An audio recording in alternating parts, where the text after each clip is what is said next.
Welcome to the Resilient Retail Game Plan, a podcast for anyone wanting to start, grow or scale a profitable creative product business with me, Catherine Eardley.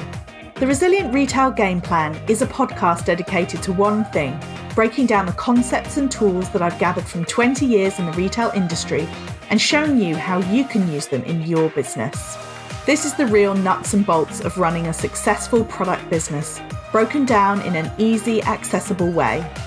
This is not a podcast about learning how to make your business look good. It's the tools and techniques that will make you and your business feel good. Confidently plan, launch and manage your products, and feel in control of your sales numbers and cash flow to help you build a resilient retail business.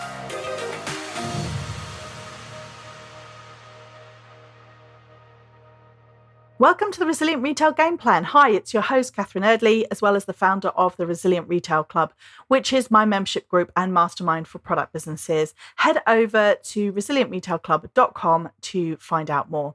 Today, I'm joined by Sabira Silcock of Sken Studios.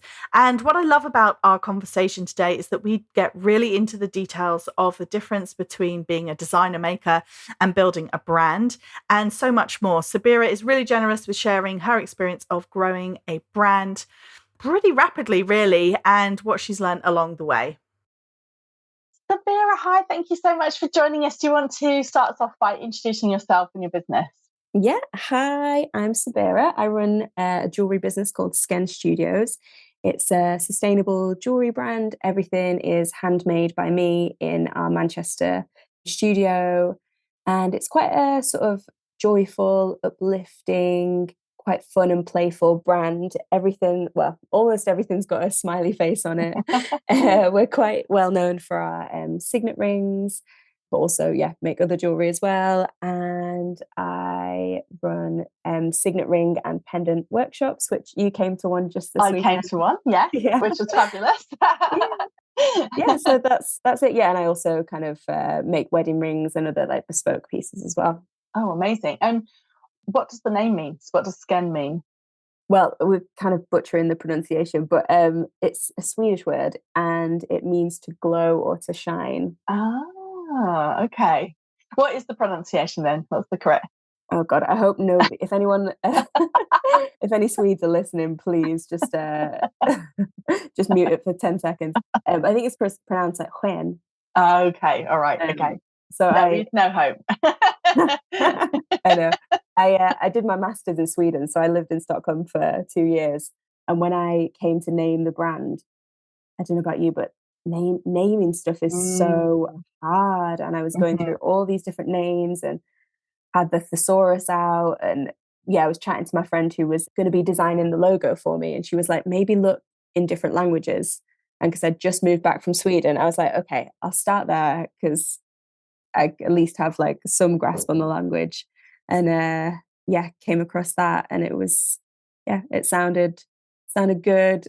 Yeah, the pronunciation gets a bit lost when you're a brand based in England. But I wanted something quite short, and I knew I wanted something studios so that I could maybe have the flexibility to expand beyond jewelry if I ever wanted to. Yeah, and I wanted quite a short word that would look good in a logo. So it just kind of ticked all the boxes, and like the meaning was there, and So how long have you been running for?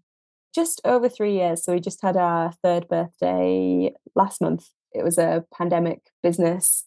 I launched May 2020 when I was on maternity leave with my son. Right. It was chaos. It was a real baptism of fire. And then what's your master's in jewellery making? Have you always worked in jewellery? Yeah, it was jewellery. So the course was craft, but I was in the jewellery kind of pathway. But it was quite a slightly pretentious uni. So the course title was all caps craft with an exclamation mark. And then I was in the jewellery pathway, but even that wasn't called jewellery. It was like a made up word that this professor, can we swear on the podcast? Yeah. Yeah, okay. There'd been this professor who'd was there before I'd started, and his work was just like loads of dicks, like loads of dick pendants. And he'd come up with this word that was kind of like metal lab. So I'd met people before I was doing the masters. Like, I met some Swedish people when I was traveling, and I was like, oh yeah, I'm going to be studying Edelab, and I thought that was like the Swedish word for jewelry, but it Right. just isn't. It's just a made up word. So yeah, the kind of pathway that I was on, like the specialism was like jewelry and objects, I guess. Okay. Wow. And then, so did you always know that you wanted to start your own business, or was that something that, as you said, came out of the pandemic and maternity leave and everything else? Yeah, so I had been making jewelry before that. So I'd graduated from my BA in 2014. Okay. God, was it? A while ago. And 11 or 14. It doesn't matter. Yeah, ages ago. And I'd kind of been working on the side, like lots of coffee shop jobs, lots of bits and bobs, and always been doing jewelry on the side. And I'd kind of sold in lots of galleries and yeah, like museum shops, Manchester Art Gallery, Liverpool Blue Cut, like those kind of places. Yeah. But the work was just kind of like a watered down version of my bachelor degree project. Right, I see. And it kind of got lost along the way, and all of those places were like sale or return, 50% commission. So I felt like I was doing a lot of work on the side of jobs, but it wasn't really what I was about anymore, and I wasn't getting the full cut of the money. So it felt a bit, I don't know, I'd kind of lost the passion for it. Right. So I went off, did this master's in Sweden, came back and was like, right, I'm going to kind of start from the ground up and make it kind of a business that makes sense to me. It has more of my like personality in it, and this kind of sustainability element of it. In my personal life, I was making all these huge efforts of like making my own toothpaste and like doing all this stuff to kind of be less wasteful in my own life, but I was still using like mined silver. I see. So then I knew I wanted to start again and completely like start it from the ground up. I knew my prices would have to change to reflect the recycled materials that I wanted to use and, recycled packaging. I was kind of starting it from less from design first, more from kind of what I wanted to see in a business. I knew I wanted to add personality in. I knew I wanted it to be a brand that wasn't my name, which it had been before, just like Sabira Silcock jewelry. And then the designs kind of came after. But that's really fascinating because so you were working, or you were making jewelry and you were selling it, and you had a brand effectively, which was Sabira Silcock jewelry. But then you realized that it was just not going the way that you wanted. So you said, right, I'm going to stop. I'm going to go. And was that when you decided to go to Sweden? Or had you already been to Sweden then? That was after Sweden, yeah. So when I was in Sweden, I had like another coffee shop job, was doing the masters, and then I was doing the jewelry stuff on the side as well. And then bringing it home in my suitcase every time I came home and then taking it to the galleries. Right. But I just I think coming back after the masters, I was like, I just want to start completely again. I think doing something a bit more conceptual over there and just having that time to reflect, I knew that I wanted to just scrap it completely and start again. I thought it would be easier than trying to mold what I already had into something else. I thought it was best just to draw a line under it and press reset. Yeah, it's really fascinating because there's a couple of things that popped into my mind. First off, is been having a few conversations with people recently when they said things like, I want this to feel like a real business. And I always find that fascinating because I'm always like, well, it is a business. You sell things, but it's almost like you're saying the same thing, that when you felt like when it was Sabira Silcock jewelry, it was technically a business. You had a business name, but it wasn't the same as when you had Sken, where you were like, okay, I'm going to start with almost like the concept behind Sken and then build it as a brand. Yeah. Whereas before it was more working as an artist, and this is more building a business. Does that sound about right? Yeah, it was completely like that. And I think the course that I'd done on my bachelor's was sort of set up for us to do this kind of designer maker model. So that was kind of what I knew. And I had been working with recycled materials. Like I was using this material called Corian, which I don't know if you know it. It's kind of like used industrially as like a kitchen worktop Oh, material. right. Yeah, So yeah. it is like Pouring countertops. Yeah. yeah, it's Mm-hmm. like a plastic based material, but you can get it in like so many different colors and finishes, and it can look like marble or it can be like speckled and pink. And I was using that at uni, and I had like loads of offcuts. So I was slicing it and combining that with silver. So yeah, there was like a recycled element to it, but it was also quite hard to reproduce because I'd only have like X amount of each like color. Mm-hmm. So also that was a challenge, and it just, yeah, it was starting to not make sense anymore. Hence the fact you wanted to start Sken then. So you came back, you had this idea, you got the name, and then you started building it up. So when you started, presumably you were kind of starting from scratch. Were there anything that you learned or any tips that you could share about how do you build a business like this, moving away from this designer maker model to more of a business brand focus? And how do you do it on a budget? So when I launched Sken, to like go back to the timeline, I'd come back from Sweden Yeah. and got pregnant like pretty much immediately.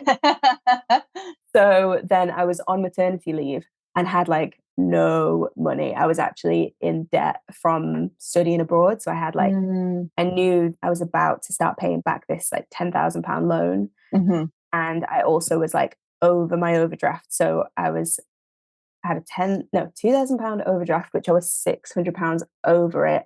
And I was about to start paying this 10 grand loan. And I was looking at my maternity pay, which was £640 or something a month. And it just was, the maths wasn't mathsing. Yeah. So I knew that I wanted to do something for myself, and I knew I had to like get it off the ground quite quickly. And I had to do it on like basically a zero budget. Yeah. But when I was at uni, the first time around, I'd had some business mentorship. There was like a business hub thing at our uni. And this guy had told me the best way to start, well, it's not the only way, but for someone like me, it made sense. He was like, can you try and test the business for as close to £0 as possible? And he had some name for it, like whatever the name was, but Minimum that was viable offer or something like that. Does that sound right? maybe. Yeah. I think his name was a bit snappier than that, but yeah. Yeah, it was, but he was like as close to £0 as possible. So that was my mentality going into it, because it had to be. Everything I did on the cheap. The biggest cost was the website, which was like 200 and something a year. But for my logo, my friend, we did a trade. So I made her a ring, and she sorted me some logos and a logo and some branding, you know, so like thank you cards and things like that. Mm-hmm. I did have some boxes made because I thought that was important to be able to sell rings for over £100. You needed like a nice, professional looking box. So I had those made up, and some business cards. But everything else, so for like earrings and necklaces, I was ordering these like recycled cotton like pouches and stamping them by hand and printing off some of the care instructions at home. And then for like my sort of shredded paper, like padding to go in the boxes, I was like recycling all of my like old like sketchbooks and any like colorful like leaflets or any like paper waste in the house. Because that made sense to me, even though it was labor intensive. I had the materials there, and it made sense with the sustainability aspects. I was seeing all this nice like pink shredded paper on Instagram, and I was like, right, how can I do that? So I was doing that and categorizing it in bags of like, here's a nice yellow shaded one, here's a pink one, and then like doing that. So there was loads of things like that I was doing to cut down on costs and try and get it out there for as close to zero as possible. And then with the actual products themselves, I made prototypes of everything so that I had pieces that I could photograph. And Matt, my partner, is a videographer, so I was locked down with him. So we did the photos ourselves. That's handy. Yeah, it was really handy. And what was the main thing was that I did it on a pre-order basis to begin with. Right. And I think because even though I'd had the business brewing in the background for a while, like pre-pandemic, you know, I'd been up late at night working on the business plan because that cost me nothing to get the ideas together in my head before I could actually spend any money. Yeah. I made prototypes, and the first ones I sold on a pre-order basis. So I didn't have the products there ready to go. I had a first few that were basically my samples that I'd photographed. So my first few orders I could send out actually quite quickly and fulfill those like way before the time frame that I'd put online. But then the next lot, I was able to use the money from the first lot to buy the materials to make the second lot. Got you.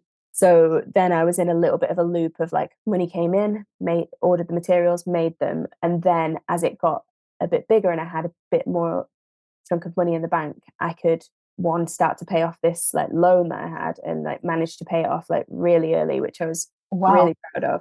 that's But then amazing. I was able to, thank you. Then I was able to order materials in bulk and then save more money and order packaging in bulk.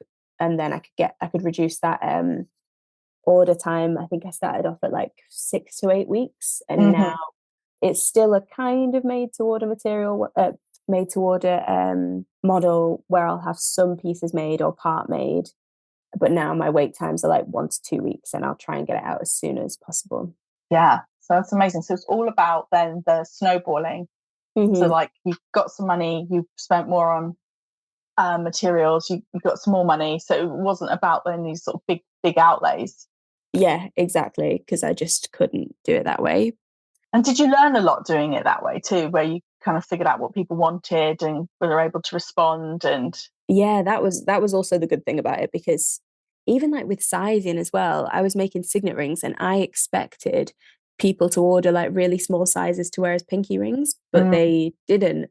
So there was some things that really surprised me, and yeah, just which pieces were more popular. And then things like, gold colored jewelry became more popular around that time. We kind of moved out of like a rose gold era into like more yellow gold. So then I was outsourcing the gold plating to someone else, but then that added on to my lead time. So I bought all the equipment here. So now I gold plate in-house to cut down wow. on the lead time. And obviously it's more profitable. Wow. That's amazing. So it sounds really positive. It sounds like it really took off and it went really well. What are some examples of maybe a time that you had to be resilient or things didn't go to plan? Well, all the time. It's kind of a hard question to answer because I think it happens all the time. I've had occasions where my first Christmas, I'd just bought the gold plating machine a couple of months before, and I was trying to get all of these Christmas orders out by a certain date because of Royal Mail, and there was still COVID delays on everything. And I was about to gold plate my last batch of orders, ready to send them out that day or the next day or whatever it was. And the gold plating machine just broke, tripped the lighting in the whole studio, and it just wouldn't come on again without tripping everything. So I had there's been times on like another machine, maybe a year later than that, just set on fire. Oh my goodness. I know. And it was really lucky that I was in the studio. I just heard it pop.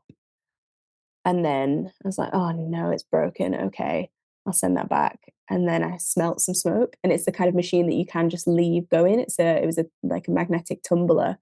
So I could have been off out, to the post office, but luckily I was here. It started smoking and I was able to like take it outside and it was fully on fire. But yeah, just stuff happens all the time, and especially like running the business during COVID with lockdowns and And a small suppliers baby. closing. Yeah, and that his nursery, we're checking his temperature every day at the door. So if he had point one higher than whatever temperature they needed, he would come home. Then we'd have to get him COVID tested, and that obviously impacted massively, especially after the first Christmas. And I think I have to like remind myself of this every Christmas, because Christmas is obviously like the busiest time. Yeah. I have to just try and remind myself to like let go a little bit and add extra contingency time onto whatever it is I'm trying to schedule, and just try not to overload myself, I think, are the main things. Because the first year of the business, I was working part-time and I turned over like 65 or 70,000 in that first Wow. year of working part-time with having a kid and COVID. And it was just Wow.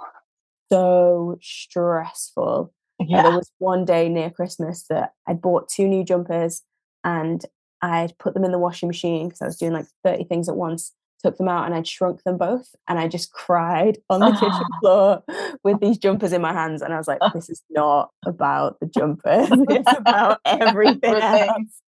So I think it's really not overloading yourself. Not overloading, for sure. Because what did you do when the gold plating machine broke? How did that end up? What happened? Did you just have to tell people they won't be here for Christmas, or? the supplier, the company that I bought it from is in Bath, I think. They're in the UK. Yeah. And they send everything by FedEx anyway, because it's like high value. Like you use a gold plating solution. It's a liquid. So this liquid contains gold. So it's, you're spending hundreds of pounds on the liquid itself, never mind like all the kit. So they send it all couriered anyway. And luckily it had broken within like business hours. So I called the guy, and I already had like a, working relationship with him. So he was quite understanding.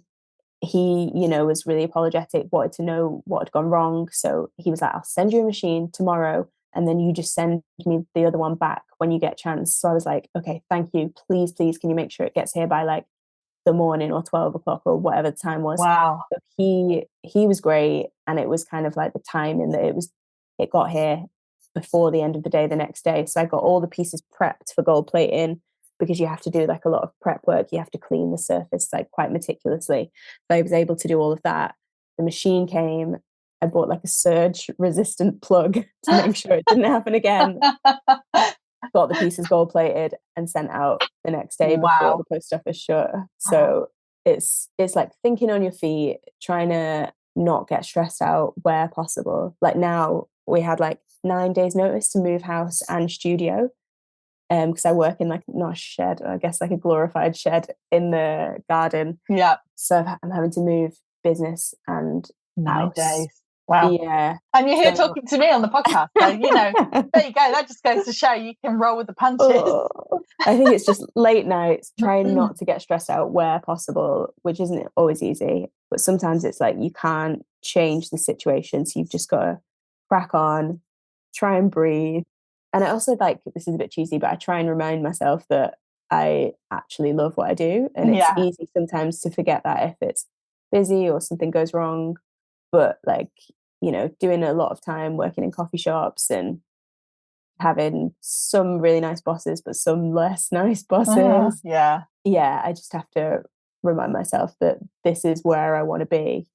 Yeah, I have some days where I'm just like making some earrings or pottering around, and I'm just like, wow, this is it. Like, this is really what I want to be doing. Amazing. I'd like to just talk a little bit about the sustainability element, because you touched on it previously, but it's clearly built into your business DNA. So what lessons have you learned about building a sustainable business?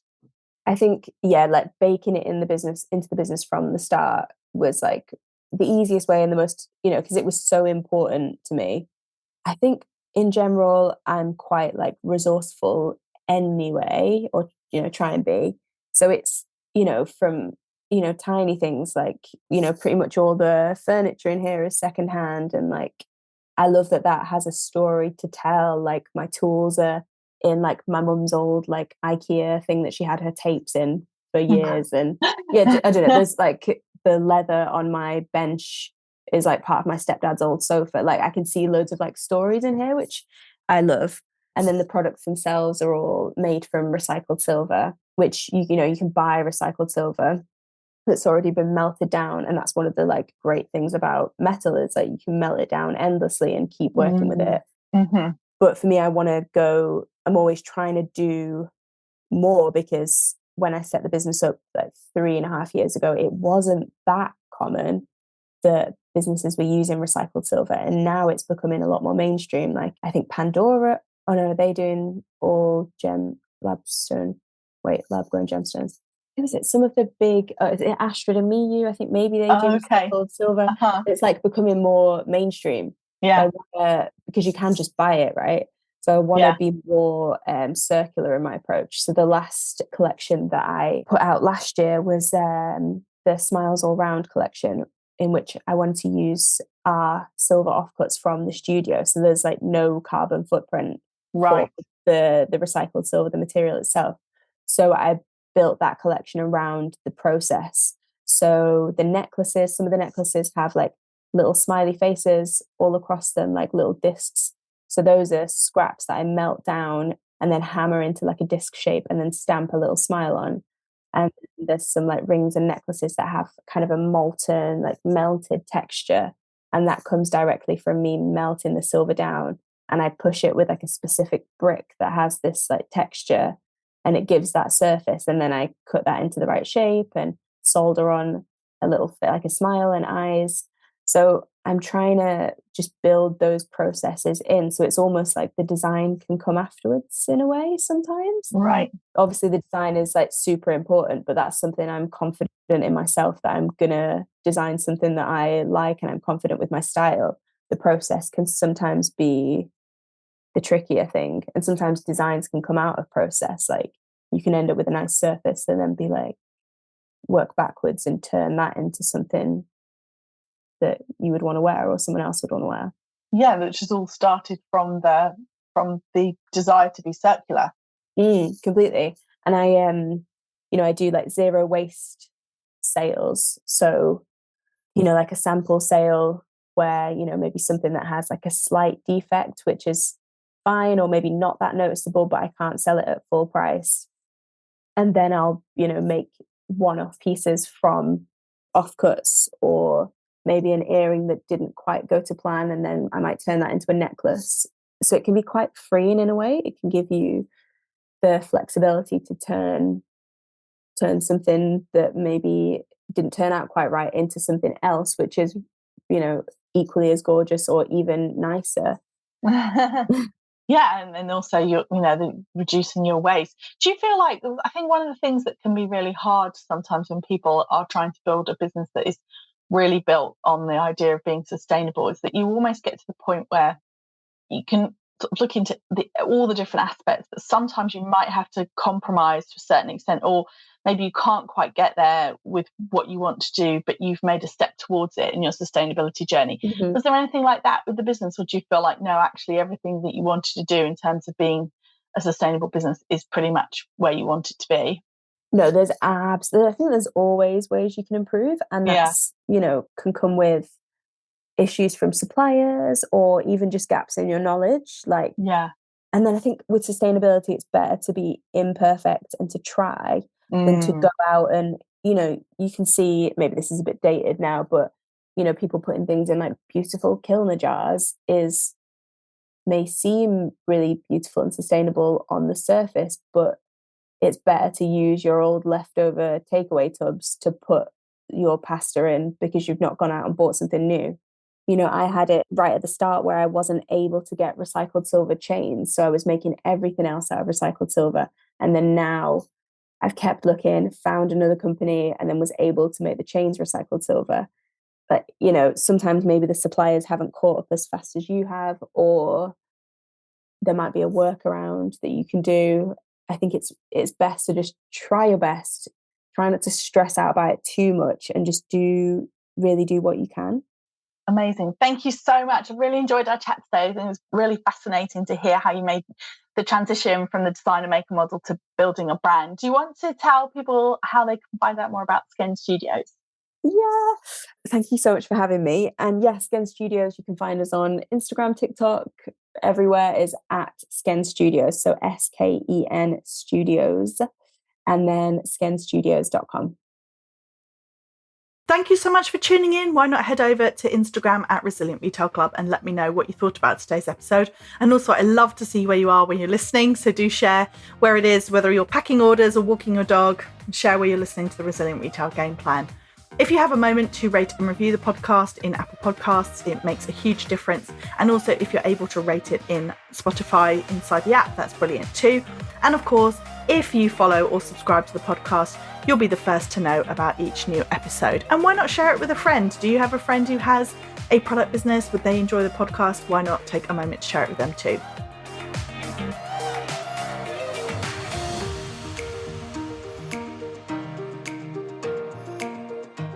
If you've enjoyed this week's episode, then I invite you to check out resilientretailclub.com.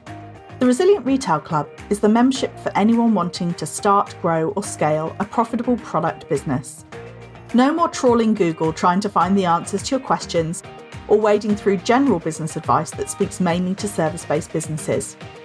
Whether you're still at the idea stage or you've been going for a while but want to get more focused and organised when it comes to your business, the Resilient Retail Club is the place for you.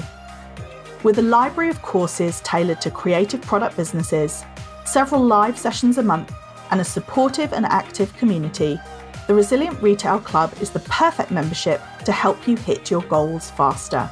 Check it out at resilientretailclub.com.